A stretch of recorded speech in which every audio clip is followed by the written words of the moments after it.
Sabahınız xeyir, gününüz xeyirli, uğurlu olsun.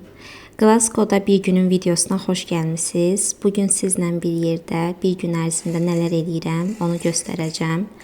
Burada nadir hallarda görünən günəşli bir sabaha başlayırıq. Amma hər an hər şey ola bilər. Ona görə də buranın havasına çox güvənməmək lazımdır. Səhərlər adətən mənim sevimli yeməyim olan avokadolu, yumurtalı tost edib yeyirəm.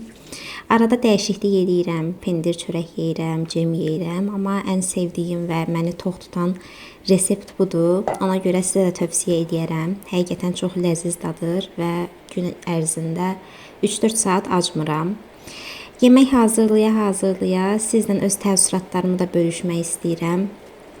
Artıq mənim bura gəldiyim bir ay olub və bir ay çox sürətli keçdi.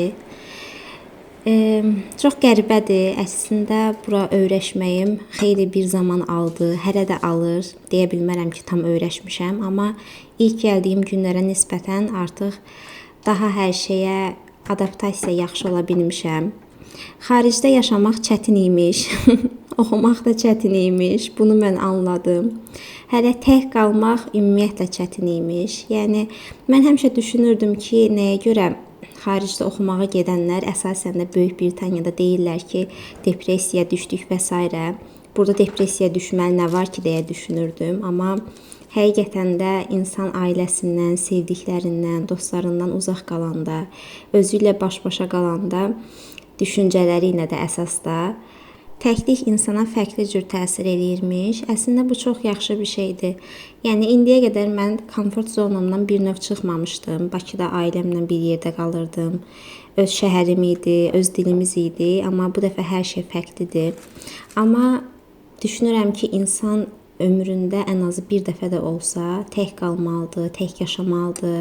Bunu hamı məncə təcrübə eləməlidir. Çünki təkliyin insana qatdığı təcrübəni başqa məncə heç nə qatmır. Hələ hər şeyinizi özünüz edirsinizsə, yemək bişirmək, yemək, dərs oxumaq, ehtiyaclarınızı ödəmək, büdcəyə nəzarət eləmək, yəni bu həqiqətən də çox çətin imiş və 20-li yaşlarda məncə hamının öyrənməli olduğu bir şeydir. Artıq yeməyim də hazır oldu. Mətbəx burada ortaqdır. Yəni mən yataqxanada qalıram və mətbəxi ortaq istifadə edirik, 5 nəfərik. Belə görünür mənzərə. Artıq hazırlandım və universitetə getməyə doğru yol alıram. Bu Hudində bizim universitet, daha doğrusu bizim kollec vermişdi hədiyyə olaraq. Bura yataqxananın çıxışıdır və hər gün bu yolla universitetə gedirəm. Yataqxana universitetə yaxındır, yaxşı ki, 15-20 dəqiqəlik piyada məsafədədir və evdən 15 dəqiqə gec verə çıxsam, yəni gedib çatıram. Sonra bura Kelvin Grove muzeyidir, İncəsənət muzeyi. Yolum həmişə bunun üzərindən düşür və buradan keçərək universitetin kampusuna daxil oluram. Açığı buradakı işıqfor sistemi çox fərqlidir. Üç bir tərəfdən işıqlar eyni anda yanmalıdır. Bəzən qırmızı olanda maşınlar, yəni insanlar üçün qırmızı göstərsə belə maşınlar keçə bilir. Yəni çox qəribədir. Gəldim, çatdım ilk dərsimə. Burada mühazirədir, tədqiqat metodları dərsindən.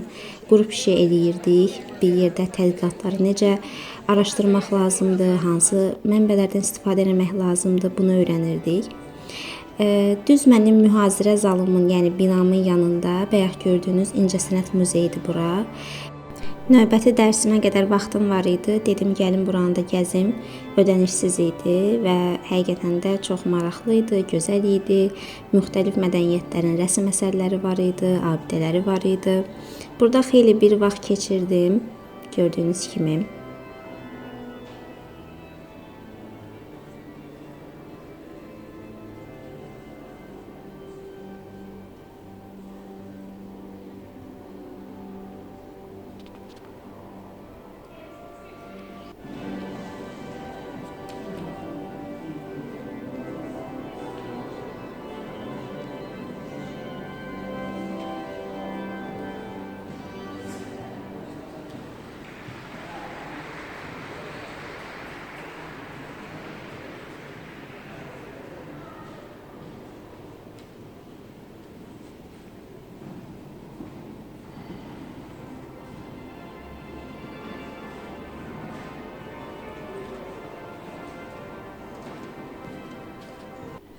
Burada ən çox diqqətimi çəkən isə bu oldu.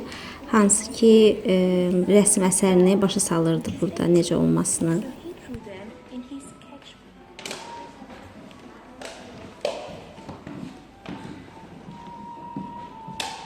Universitetin kitabxanasına gəldim ki, biraz dərs oxuyum. Ondan sonra da növbəti dərsimə gedəcəm.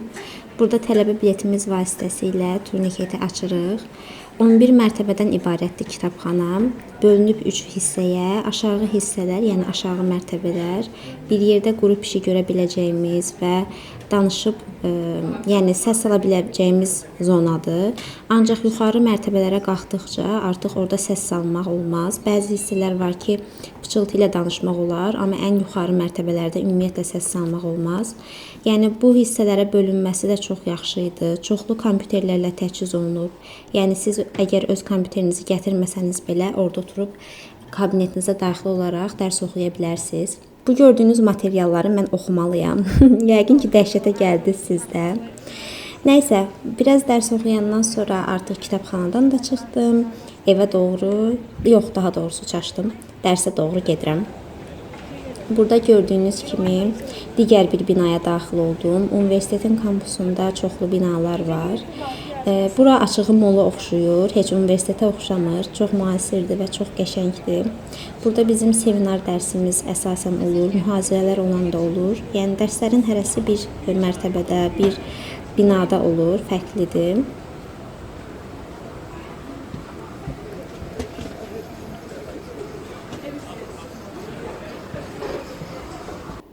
Və gəldim, çatdım epidemiologiya dərsinə. Burada bizim seminar dərsimiz idi.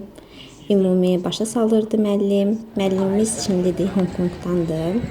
Və universitetimizdə karyera festivalı keçirilirdi. Hansı ki, magistratura və ya doktorantura oxuyan tələbələr işləmək istəyirlərsə, karyera festivalında məsləhətlər ala bilərdilər.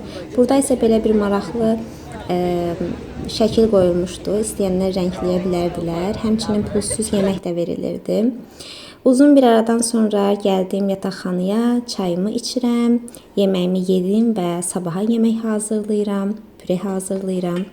Bundan sonra isə dərsimi oxuyacağam və günüm bitir, yeni bir günə başlayacağam. Yəni qısaca mənim Glasgow-da günüm belə keçir.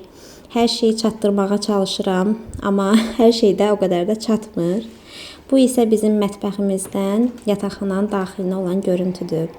Ümid edirəm ki, video sizə maraqlı oldu. Fərqli kontent ideyalarınız olsa və ya başqa nələrsə görmək istəsəz, rəylərdə yazarsınız, vaxt tapdıqca çəkib sizə də göstərərəm.